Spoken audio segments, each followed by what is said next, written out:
everybody. Welcome back to this week's episode of Texas Narcos Podcast. Very excited this week to welcome Shawn. Now, I'm not even going to try to say his last name because I'm going to screw it up, so I'm going to let him introduce himself. Shawn? You want the whole name? Yeah. Okay, here we go. It's Syed Ibrahim Shaheen Moayed-Pardazi. That's a mouthful. That's why I shortened it down to Shawn. And I think my parents knew that I was going to be a short guy. Yeah. So they kind of overcompensated by giving me a long name. So at least the name is intimidating. Right. Because when I stand next to people, I'm like the little kid, you know? It's funny.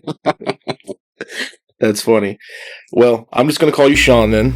So, you spent 27 years in law enforcement, most of which was spent on specialized task forces across the southern states identifying transnational criminal organizations. You grew up in the Middle East and went through the indoctrination process to become a child soldier. You left law enforcement full-time in 2020 and started a teaching career, teaching law enforcement and intelligence community across the nation in courses related to identifying clandestine activity and other terrorism-related topics. You've authored several books, the most recent being The Patriot Jihadi, which details your experiences growing up in the Middle East and being indoctrinated as a child soldier, then coming to the United States, trying to assimilate and choose to serve in public safety and intelligence. During your career in law enforcement, you've served with 3 different U.S. Federal law enforcement agencies. So that's a lot. It is. It's a hell of a ride, you know? Yeah. Especially coming from an entirely different culture. Yeah. You know, and then having to learn. You know, I came here at 15 years old. I didn't know how to speak English. Right. First place I land is Alabama. Wow. Of all places. That's a culture shock. Well, not only that, I actually landed in Coleman, Alabama. Wow. Which, from what I understand, is the headquarters for the Ku Klux Klan. Right. So, you didn't exactly look like everybody else in that town. Yeah, no. I didn't. And I'll tell you, we'll start this out with this little story. So I'd been here about 9 months, 10 months. Mm-hmm. And obviously, first Christmas parade. It was December of 87. And my mother and father had divorced when I was an infant. And my father remarried an American lady. Really, really nice lady. She's passed on. God rest her soul. And she took me to the Christmas parade, right? And it's funny because I hardly speak English, right? I've only been here 10 months. I picked up pretty quick, you know. But we're watching the parade. You know, you have the band, you have the drum majors, you have, you know, the car dealers with their little, convertible cars. And then I see these little dudes coming with these little bitty cars, right? These little bitty cars, and they got the red fez on their head. And I'm familiar with the red fez because in the Middle East, it's usually Moroccans that wear that, you know, up on the northern African coast. But the people who are wearing it are a bunch of old white dudes. And I'm like, wait a minute, what the hell is going on? Because I've never seen that before. And I'm like, why are these old people riding these little bitty cars? Well, come to find out later, it was the Shriners. Right. Because I recognized the symbol on top of it, which is kind of like a Egyptian type symbol, you know? And it was kind of like, what in the hell? What is going on here? I thought like we were over there and they're over here. They're dressing like us, but they're driving little cars. You know, it just didn't make sense. You know, when somebody's dressed like that, I expect them to be on a camel or some sort of animal. Right. Or it's either that or a Mercedes Benz. It's one of the two. You know what I'm saying? So so it's kind of a culture shock. We're right behind them. I see this 5 or 6 horses, and they're all dressed in white, and they got hoods on their head. Uh-oh. I've never seen that before. Wow. So I hit my stepmom, and I'm like, who are those guys? And she says, shh, don't say anything. They don't like you. And I'm like, how the hell do they not like me? I don't even know who they are. It wasn't until later that I realized it was the actual Klan that was in the parade. And this was in 87, 89? 87. Wow. Yeah. So they were alive and well in the Christmas parade. Oh, yeah. In Alabama. Oh, yeah. In some parts. Now, we got to be fair. Not all of Alabama's like that. You get into rural areas, you know. Right. And this parade wasn't actually in that bigger city. It was one of the outskirts. It was 30, 40. Well, I'd still call it the big city because you know how it is with rural areas. If you have a bunch of little cities in a county and then you have your main county seat. Yeah. For people outside, you just tell them you're from that county seat because they wouldn't know where that little town is that has 1,200 people. Right. You know what I'm saying? So that's kind of how I describe that. But yeah, I mean, it's sad, but it's still like that. And it kind of reminds me of being overseas because when you go to these villages, they still do have remnants of historical things that's happened and they still live that culture. Overseas. Yeah. And to see that here, it was kind of like, wait a minute. It's really not different. The only difference is they speak English. Right. I don't understand what they're saying, but they're speaking English, you know? So you come over here and you don't speak English at all? At all. So did you have, and how old were you? 15. 15. Yeah. So how'd you learn English? Did you learn it in school or did you? Yeah. So there's a couple of things. When I came and I lived with my father for about a year, he basically forced me to speak English, right? Even in her home, even though my stepmom, she didn't speak our language. Even when my father would come home, I was forced to speak English with him. Plus, I got enrolled in school within a month and a half of being here. Even though I didn't know how to speak English, my dad basically went to the principal or the people and said, look, he's going to sit in the class. He's going to observe. He'll sit in the back. And he's just going to listen. Right. So every night when he comes home, you guys need to have the teachers basically write down what his homework is.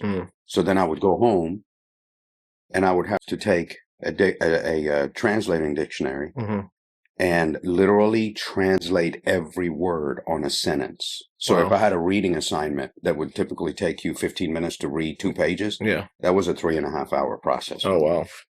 But being immersed into that type of environment and having to be forced, plus all the communication around you is you don't have no choice but to not only adapt, but your brain actually kicks in and starts analyzing information a whole lot deeper.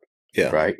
And I always tell people, and if you look at people who become linguists, the best way they learn is they not only go to a language school, but they'll go live in that environment for a year or two, because that's when you see they enhance their ability to speak that language, because they learn the correct pronunciations, the enunciations, the slang. You know, it's different than having an academic approach to it. You know?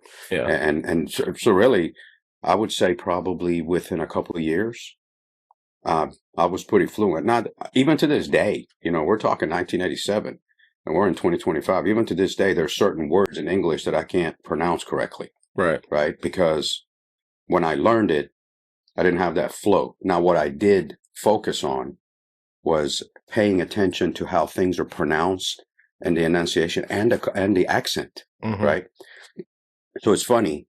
When I was living in East Texas, I'd have more of an East Texas accent after about a month. Yeah. When I lived in Mississippi, I'd have more of a Mississippi accent like that. Yeah. You know, it's almost like it's adaptive. Yeah, you kind of assimilate to wherever you're at. Right. And that's pretty common with individuals who come here at a young age from a foreign country, and they're learning that because they're able to emulate. Now, someone comes here in their 50s and they learned English overseas. They've learned it with an accent. It's kind of hard to get rid of that accent. Right. Right. But you learning and being immersed in it and learning in the accent, in the process of learning, it helps with being able to speak and sound like a native. I mean, you look at me right now and I talk, unless I tell somebody I'm from the Middle East, they literally think I'm Mexican most of the time. Right. You know what I'm saying? And if I'm in South Louisiana, they think I'm Cajun. Right. You know, they think I'm French, or they think I'm Italian or something to that effect. You know, it depends on where I'm at. You know. You can just kind of blend in. I kind of blend in. And then, of course, I was like, hey, I like this cowboy hat. Mainly because the boots give me a couple extra inches. There you go. So I couldn't wear like regular boots with just regular jeans, so I thought I'd just go cowboy hat with it. It's funny. So when you came over here, which languages did you speak? Just the one? So I spoke, obviously primary language is Farsi. Okay. Right. But Farsi also has other languages. So I speak Dari, which is pretty much the same. It's Dari and Farsi is almost like saying somebody from Texas speaking English versus somebody from Boston. I got you. Or British. Right. It's pretty much the same language. The dialect. Some of the dialects change, some of the slang changes and things like that, and pronunciations change. And then spoke a little bit of Arabic because growing up in the Middle East, obviously being in that environment where you're in the school and you're taught religion as a part of the school, right. you know, you have to learn how to speak and read and write Arabic. Okay. Because it is an Arabic language. I got you. So yeah, those are the primary. And then when I came here, I actually went to work for some Middle Eastern folks that own restaurants. So that's before I became law enforcement. I was in the restaurant business, managing restaurants and stuff like that. So most of the people I dealt with in the restaurant, the busboys, the cooks, that were speak Spanish. Oh, okay. Right. And I actually lived in an apartment complex where like 80% of the people were Mexican when I was down in Houston. Yeah. So it's almost like I was learning English and I was learning Spanish at the same time. I got you. Right. So this is how, like, within 5 years of being in the United States, here I am. I'm speaking like 5 languages. Wow. You know, all because of environmental effects of it. Yeah. That's pretty cool. Before we get too much more into this, I'm going to go ahead and give you your gift. Oh, everybody here everybody on the show gets a gift. Sweet. It's a shirt. Everybody gets a Texas Narcos t-shirt. Nice. I don't want to unfold it because I really suck at trying to fold it. No, that's okay. So. It's all right. You know what? I got something for you too. All right. But here's the problem. It's too cold. Yeah. It was 17 degrees this morning. It was cold. And I'm from the sandbox. We don't do good with 17-degree weather. So I'm going to end up having to recycle. So all the viewers who are watching, yes, we are into recycling. Yeah. Okay. So I'm going to recycle and I'm going to put your gift in the same bag. Okay. And give it back to you. Okay. So let me give this back to you. Actually, let me show it. It's actually a copy of my new book, The Patriot Jihadi. All right. And a couple of PVC patches.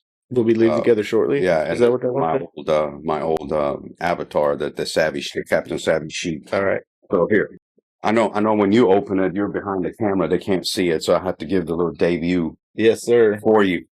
You know, there we go. We got a Savvy Chic, and then what else we got? We'll be leaving together shortly. That's the original sticker. That's the OG. That's the OG interdiction style. You know, I've actually used that term a couple times. Have you? Yeah. I don't know if it worked out for. I think I was like, I want this to be on video somewhere. That way I can say, here it is. We'll be leaving together shortly. It's funny. A lot of people don't know where that originated from because, you know, I've used it since, when I started working interdiction full time, the latest and the greatest technology was the mobile vision VHS cameras. Yeah. You know, the one that had like a tan head. Yeah. Right. It had the buttons on the back of it. Mm-hmm. And then there was that big silver metal case that went in the trunk. Yeah, right. Yeah. And it always overheated because in the Texas sun, 175 degrees inside that trunk, Yeah. And it was always messing up. But that was the first one. And I remember I pulled some videos from back in the day. And I used to say it back in the day. I never dawned on me that when I get into teaching, it actually becomes a saying. Right. You know what I'm talking about? So it was almost, and the way I did it is, it was a cue because I used to have folks riding with me and they were listening on the microphone. Yeah. So if I'm outside interviewing somebody and I'm about to go inside the car, the person who's sitting inside is listening to the microphone. Right. And that was my cue to them that it's loaded. Oh. Yeah. Right. So I'll be like, okay, well, let me go check your license and make sure everything's good. And then we'll be leaving together here shortly. Right. That was a cue to the guy inside, like, get comfortable because we're going to be here for a while. Yeah. Right. Yeah. And it kind of morphed into like a saying because when I started teaching, it became like a part of the brand. Yeah. A little catchphrase. Yeah. It is awesome. So, on your book, so I'm trying to figure out the name here. So it's called The Patriot Jihadi. When most people look at that, it kind of sounds like an oxymoron, right? So we think of a patriot, right? Everybody knows what a patriot is. And then most of us Americans that don't have an idea of, a lot of things overseas would think that jihadi is like a terrorist. Right. So didn't that kind of contradict each other? Or it's kind of like an oxymoron. Yeah. So there's a purpose. One thing I don't understand about Middle Eastern people, our language, our communication is not linear. Okay. Right. For example, and I'll start out with this. If I come to you and I say, and I use this in my classes, both, regardless of what I'm teaching, especially when it comes to like communication and things like that. The one thing that people have to realize is Middle Eastern language, Middle Eastern writings, Middle Eastern communication is nonlinear and it's high context. Mm-hmm. So there's always I wouldn't say a hidden agenda, but there's a parallel meaning to it, right? That itself is how communication takes place. Even when you go to like even religious text, right? Okay. Now, if I come to you as a Caucasian American guy and I say, "Hey, man, nice shoes," your response is, "Thanks, man." Yeah. And I'll go, "Where'd you get them at?" And you go, "Academy."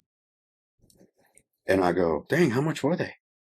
In your mind, you're thinking, "Oh, he's trying to get one, trying to see how much it is," right? Logic. Right. Yeah. One question, one answer. And you go, it was $89. I got it on sale. As a matter of fact, I have a sale right now. It's like 30% off. You can get it for like 60. Yeah.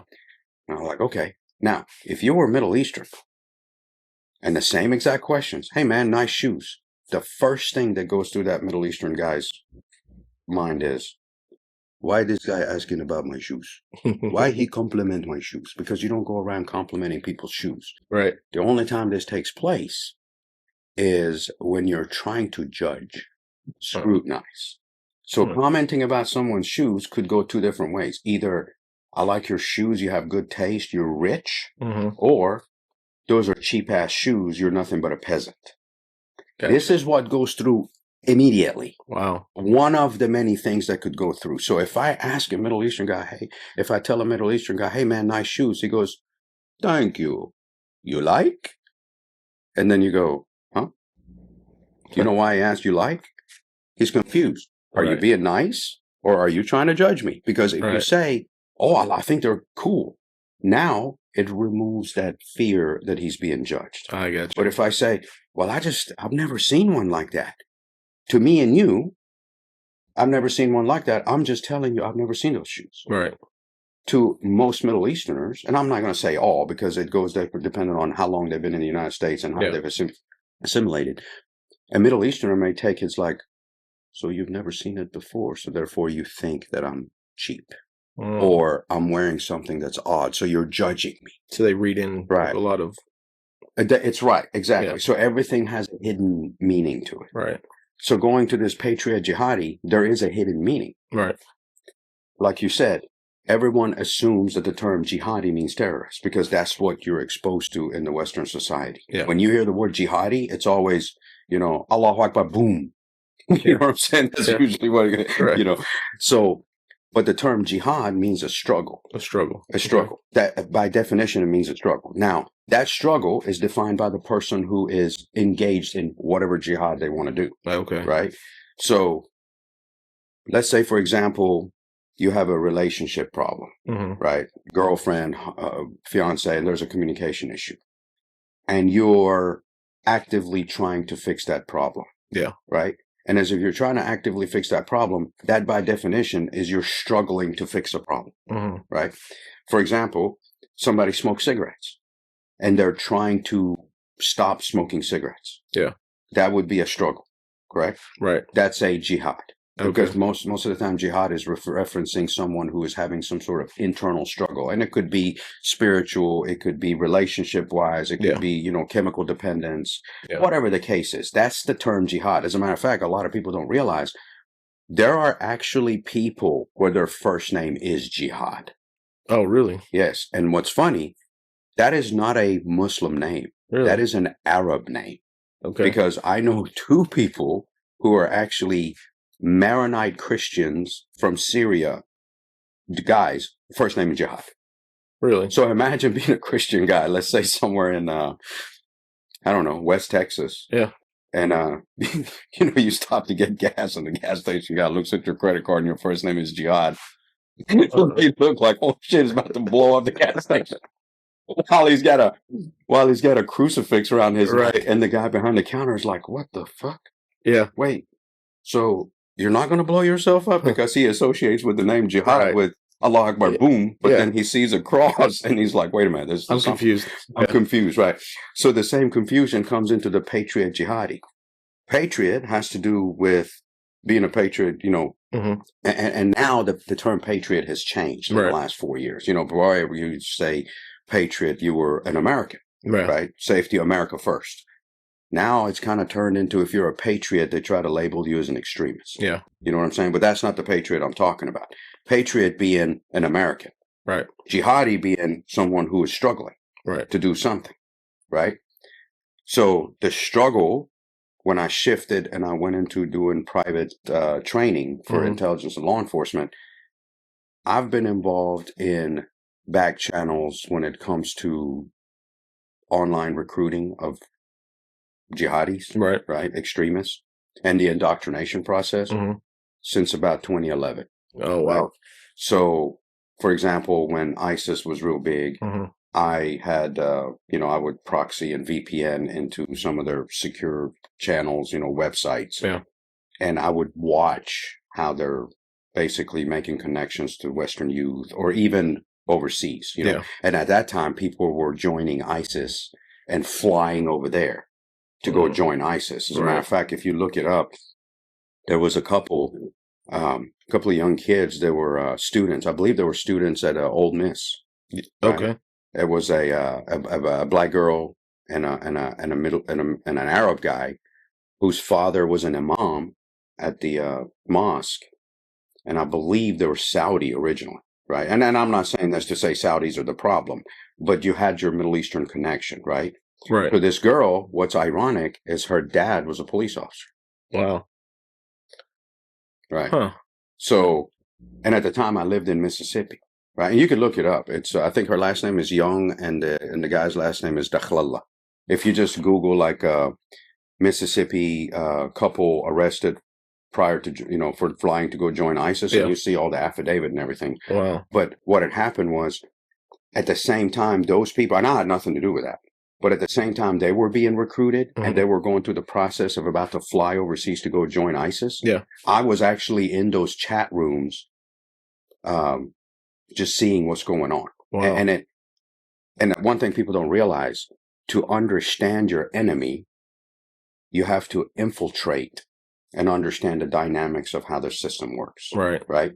And I'll bring it back to the whole smuggling. Yeah. When we're talking about teaching interdiction, even though I don't teach it anymore, that's why I never went to the topic of interdiction. I call it tradecraft and clandestine activity, because overall, anyone involved in any sort of secret activity, either good or bad, right, they possess certain tradecraft. They put what you call countermeasures in place to avoid detection.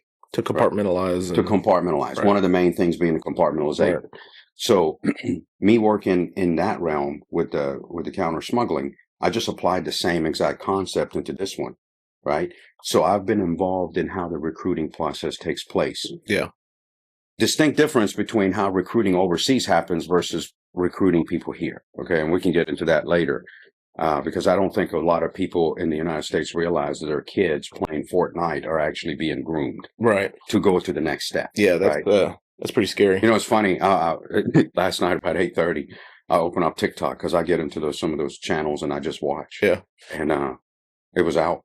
Yeah. You know what I'm saying? It was like, boom, gone. Yeah. And I'm like, hey, I got on there and I was like, that's all. Because I download some of these things, right, to show in the class of how people get groomed online. But all of this to say, because of the fact that the jihadi part I'm familiar with, right, my struggle, and I say this in my book at the end, is my jihad now, right? My struggle is take what I know and try to help not only law enforcement and intelligence, but it's your average Joe. Right. You know, we're in Dallas-Fort Worth right now, right? And we're near the airport, right? We got Los Colinas, you got South Lake, you got Louisville, you got, you know, a lot of communities here that have kids who are teenagers that are gaming all the time. Yeah. Parents have no clue what this kid's doing online. Right. You know, he's in a game, he's playing with some kid, he thinks it's a kid overseas, and that person is asking him about his personal life. Yeah. Right? How does that parent know at which point is my kid fixing to go down the wrong track? Right. You know what I'm saying? And that requires an in-depth knowledge of what that wrong track is. Well, yeah, I mean, like if you compare that to, let's say you're, in inner city Houston or wherever, and you're a parent and you see your kids start to wear red or blue and they start to wear their clothes a certain way, they start to hang out with certain people, you can say, hey, are they starting to get into a gang? Are they, right? There's outward display, outward signs that a parent could pick that up. But if it's something that's an ideology that they're starting to believe, that's a big difference. It is. And if you don't know what it is, you're like, oh, they're just friends with this guy, whatever. And it's not, so that could be, that's a good point. Yeah, that's exactly what it is. Because, when you're talking about someone who's ideologically being indoctrinated, Mm-hmm. it's not the same as, back in the day, back in the mid 2000s or like mid 90s, early 2000s, when the whole gang problem was a Mm-hmm. problem and they were trying to educate.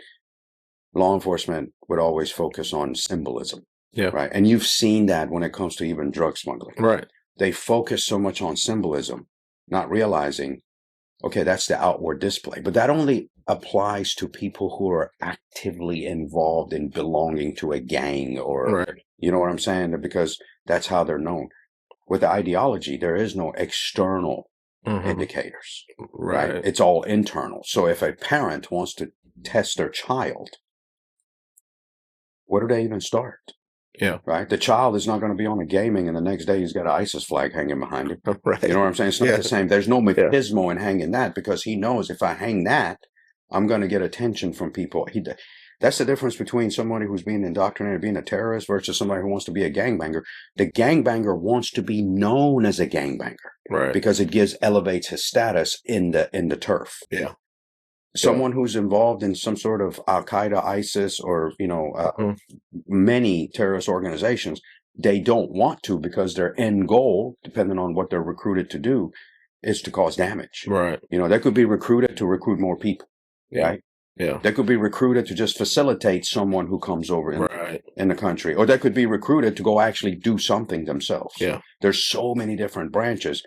None of it is able to be seen. This is all through dialogue. It's all clandestine. It's all clandestine. So the only way the parent is able to figure that out is if the parent is like, what indicators do I look for? Here's the problem in the Western society. Indicators are always related to visual things. Yeah. Right? We say the word indicator is something visual. Yeah. And then they go, well, I want to focus on deception. Deception has to do with a fear-based response. Mm-hmm. Fear of being discovered. Right. Right? Regardless of what it is. Yeah. And punishment. To someone who's been indoctrinated and is going to be, let's say, a suicide bomber or do something, they have no fear. Right. Their ultimate reward is after they die. Yeah. They don't care. Makes sense. You see what I'm saying? So once you remove that fear, you're not going to get that fear-based response anymore. Right. Right. It's not like, you're on a traffic stop and the guy's got 100 kilos in the trunk of his car and you ask him a question that pertains to the consequence of him getting caught with that. And there's certain indicators or there's certain behaviors that will show you that he's being deceptive. Right.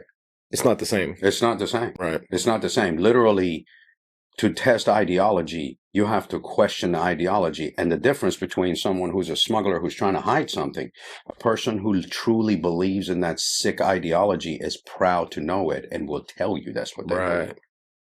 You know what I'm talking about? Right. Because to them, that's their conviction. Right.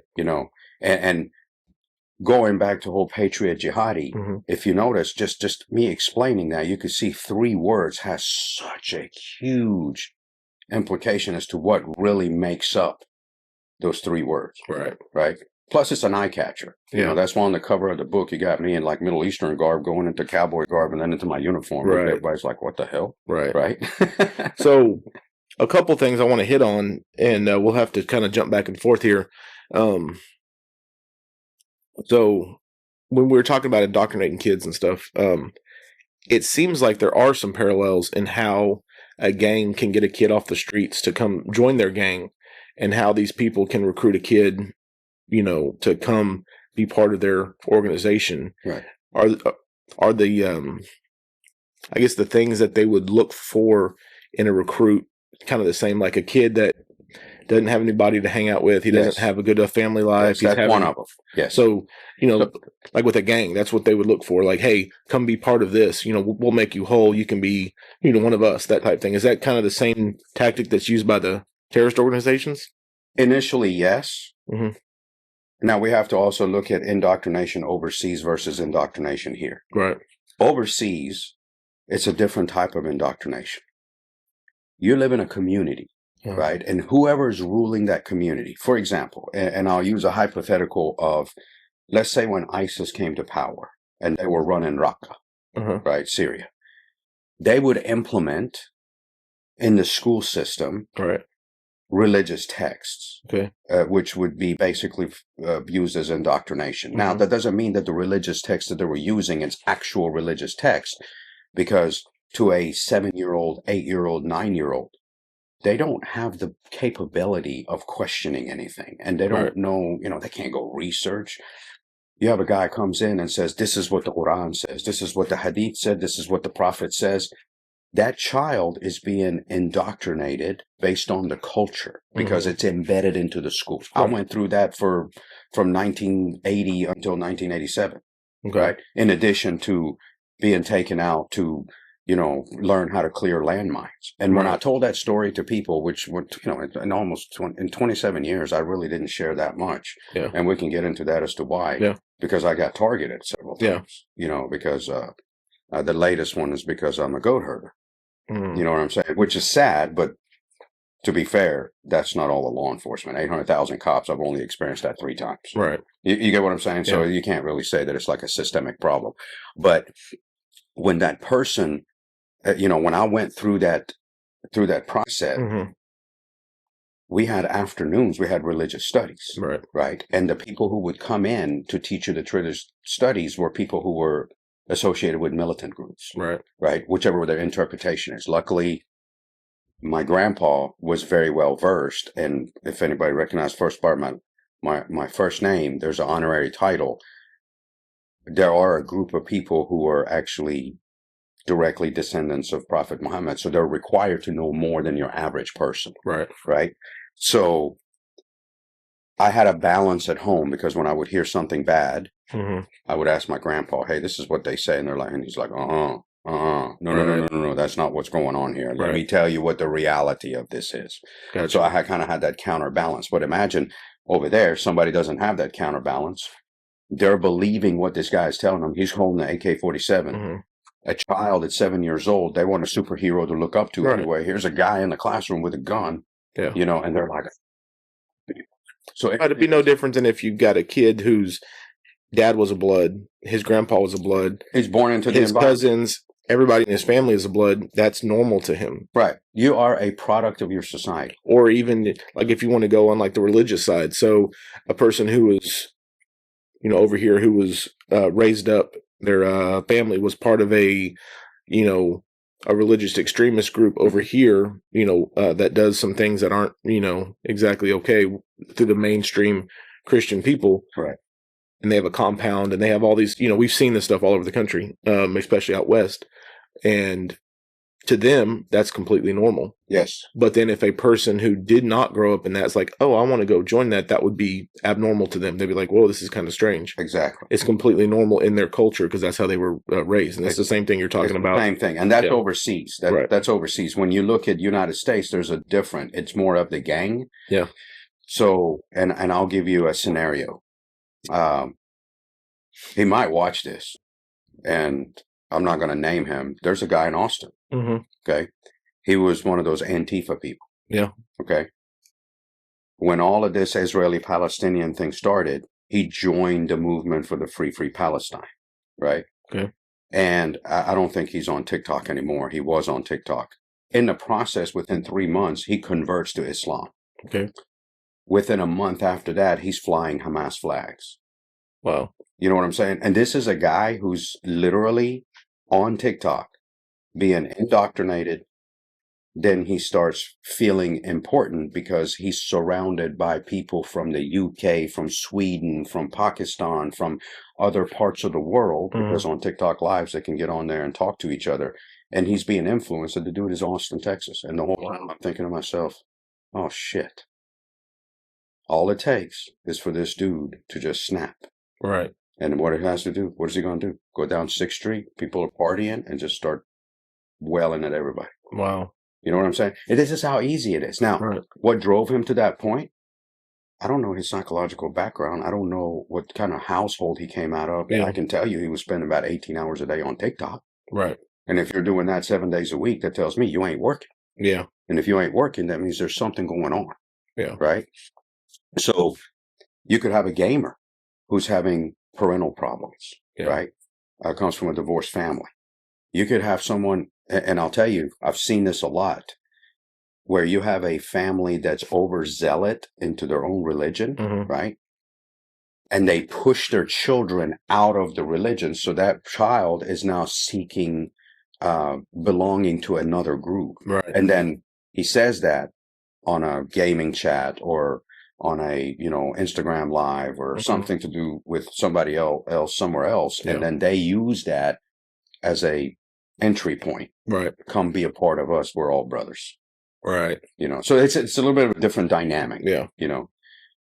That's wow, that's wild. There's just so much, it's an open field with all the digital, electronic communications and, the lives. And I mean, you can communicate with people from all over the world. Kids can. Yeah. Whether it be through gaming or social media or whatever it is, it's funny. They just banned TikTok. Right. Right. We'll see how long that lasts. One of the biggest issues and a lot of the indoctrination and the orders that come out is actually on an app called Telegram. Telegram? Yeah. So I'm going to show you a list of the different channels that I'm in. Right. I'm actually in the Hamas channel. Now, is that like a chat thing? Like it's a text thing, or is it like a video? So it's almost becomes like a post board. Okay. Where it's one way. Yeah. You can only react to things. You can't talk, and it depends on how they set it up. But these are secure, which means they're not based in the United States. Right. So, for example, let me pull up.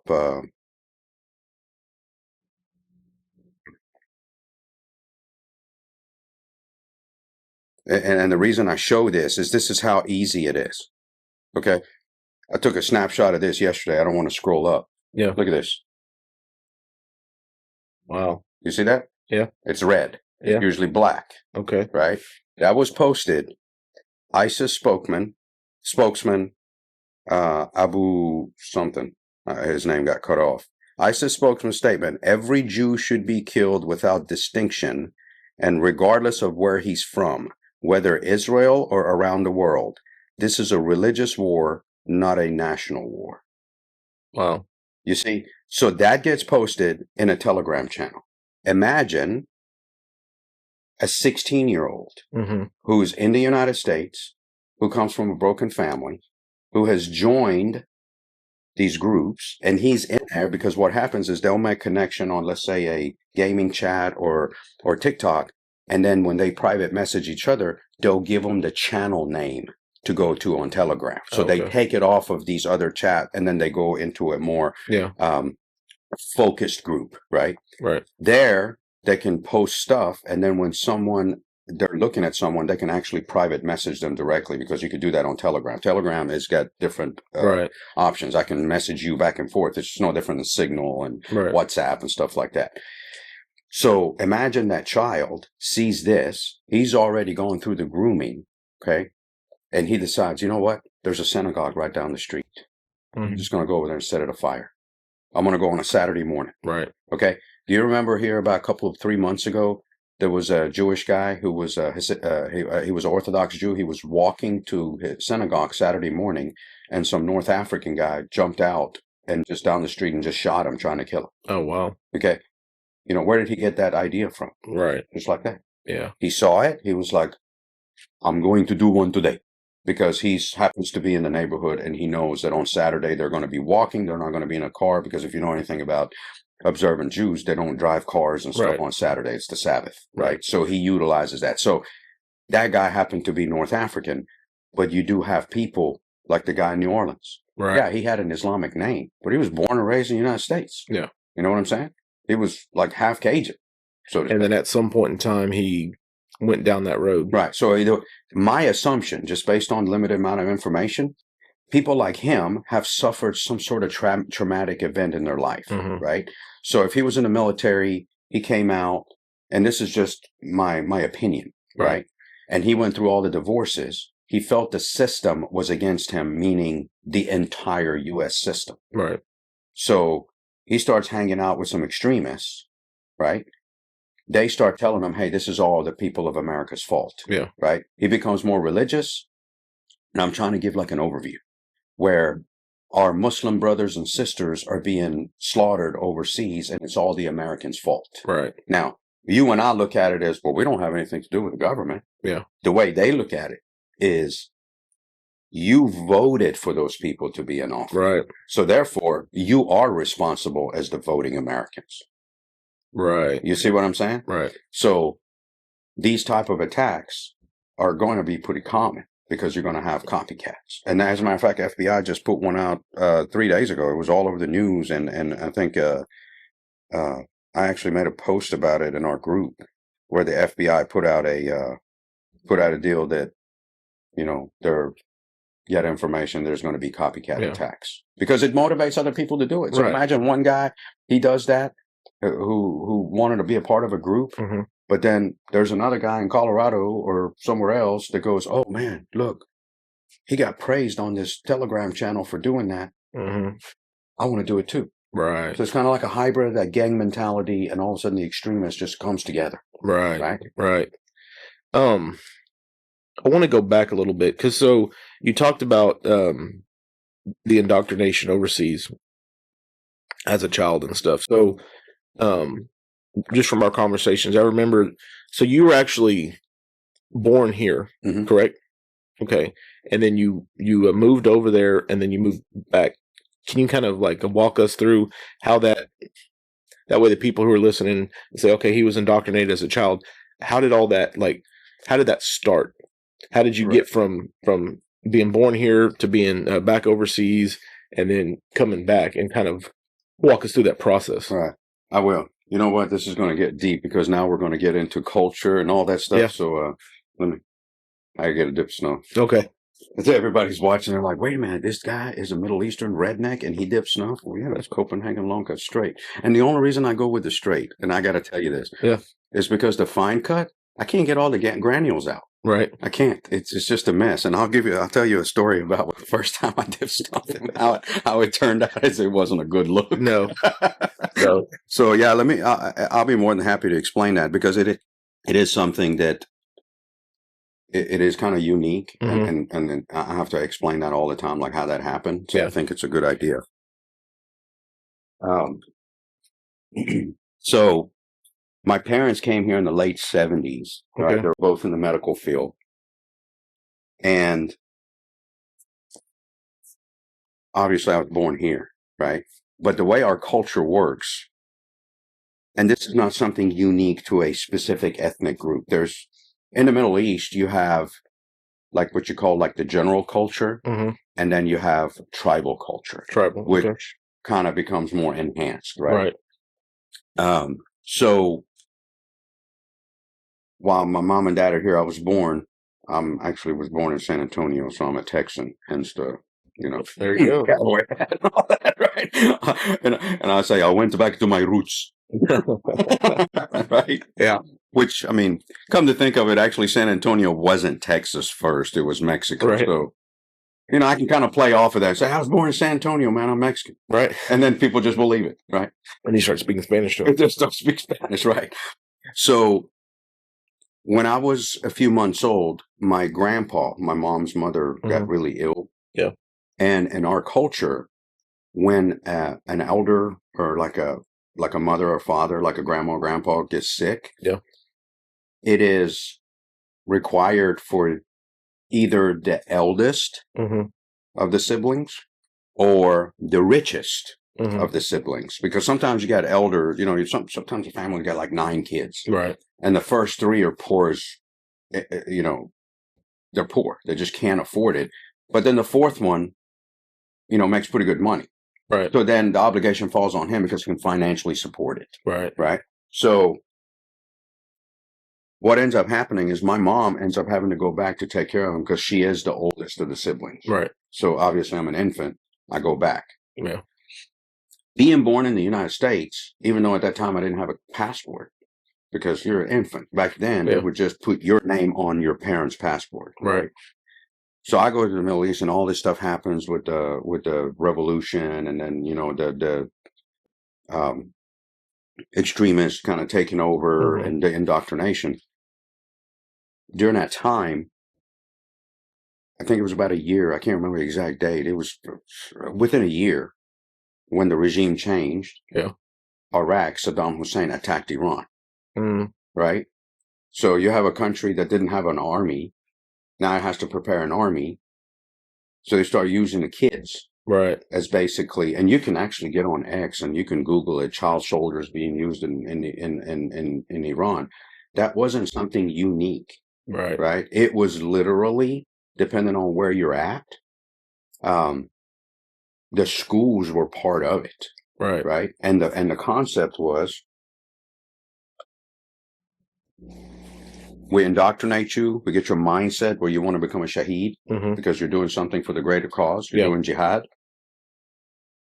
And when you're old enough to be able to carry a gun, we're going to show you how to carry a gun. And then what you end up doing is when you turn 15, you go to the front line. Now, when we talk about front line, you're thinking go out there and do combat. No. The kids were actually sent in the front when they were trying to advance. Back then, you didn't have all this technology. I'm talking about 81, 82, 83, especially in that part of the world. U.S. may have had technology, but not there. Yeah.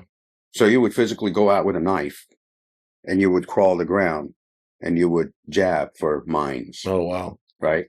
They would use the kids for that. That's what it was. And from the time, when I was in middle school, and let's say it was a guy in middle school that was a year ahead of me, right? When I get to the end of middle school, he was in high school. Yeah. We call equivalent to high school, 15 years old. They would pick him up, he would go, and within a week and a half later, he'd be back in a box. Wow. Because that's how the system worked. So, because I was born here, my mom was like, you gotta go. You gotta go. You gotta go. You gotta go. Yeah, they don't want to go 10-8. Yeah. So, yeah. But because of the revolution that took place, there was no U.S. embassy. So what you had is you had the Swiss embassy with the special interest of the United States. So if you had the paperwork to do, you had to go to the Swiss embassy. Okay. So we went to the Swiss embassy. They did all the paperwork, sent it to D.C. I got a brand new passport sent to me in Ankara, Turkey. Wow. So I had to leave Iran and go to Ankara, Turkey to get my American passport and then fly over here. Wow. Yeah. And the first thing I did when I flew into Jackson Hartsfield International Airport, I can't remember if that's what they called it back then. Hell, I didn't even speak English. I went into the women's bathroom as soon as I got off the plane. Oh, yeah, because I told my dad, and I have a whole story. I talk about that. But the funny thing is, you talk about symbolism. Yeah. Overseas, when you have caricatures, okay, and this is going to sound really fucked up, okay? Yeah. But a female caricature doesn't look like a triangle with a head and two legs and all that. It literally looks like a penguin. Really? Because it's got the hijab on. Oh, well. I knock my hat off. It's got the hijab on, right? Right. So as I'm walking through the door and I see it, I don't see the penguin. I see a triangle. It doesn't register. I just walk on in. Right. It's just so talk about like when I come out, my dad's like, "What are you doing? You're in the women's bathroom." I'm like, "The sign over here, it doesn't have a penguin on it. It looks like a big triangle." And it's to me, it's funny. To you, it's funny. Did the dudes over there where you had just come from, did they wear like the garb? Yeah, like no. So that's one thing a lot of people don't realize. There's the cultural garb, and depending on what ethnicity people are, they may not subscribe to those cultural garbs. I get you. Right. So the more ethnic people are, especially from like Arab tribes, right, they're always going to dress like that. If you look at like the king of Saudi Arabia, or the prince of Saudi Arabia, the king of UAE, all the even their UN representatives, they're constantly wearing the garb. Yeah. Right. That is literally dress code, right? It's no different than this being my normal garb, right? But if I was to dress like this and go to Times Square, people are going to be like, "What in the hell are you doing?" Yeah, you know what I'm saying? That makes sense. But to ride around in the South dressed like this, you're normal. Right. Right. So if I was to go to Europe, I could dress like this. Now, I probably wouldn't because, I don't know what to expect. You know what I'm saying? Depending on where in Europe. Yeah. But that Arab garb is usually ethnic, has to do with culture. If you meet somebody from West Texas who's in the cattle business, you know, regardless of where they're at, they're always wearing, Ariat boots, they could be in a meeting and, on Wall Street and they're still wearing country stuff. Yeah. You know what I'm saying? Because it is the dress code. So I didn't wear it because in our culture we did. Now we did have certain parts of the country that had a lot of ethnic people. Mm-hmm. Like when you get to southern Iran, there's a lot of mix of Arabs and Persians, and they wear it. Yeah. And which actually, good thing you brought that up. What has happened over centuries is religion has actually started being interpreted from a cultural perspective. Mm-hmm. And the one thing, and this is probably going to piss people off, but it's not right about to piss people off. It's about logic. Right. Is if you decide, and I'm assuming, I don't know what faith you are. Right. Christian. If you decide that you want to, let's say, convert to Judaism. Right. And unless you go with a specific denomination in Judaism, which requires you to have the, the long hair and the long beard. Right. And a certain dress code, you don't start dressing like 5,000 years ago. Right. You see what I'm saying? Right. So, because it's not, with Judaism is a little different. Judaism is also an ethno-religion. Mm-hmm. So there's a lot of ethnic culture that's part of it. Right. Right. It's a tribal culture. But let's say you decide you want to be a Muslim. Yeah. Right.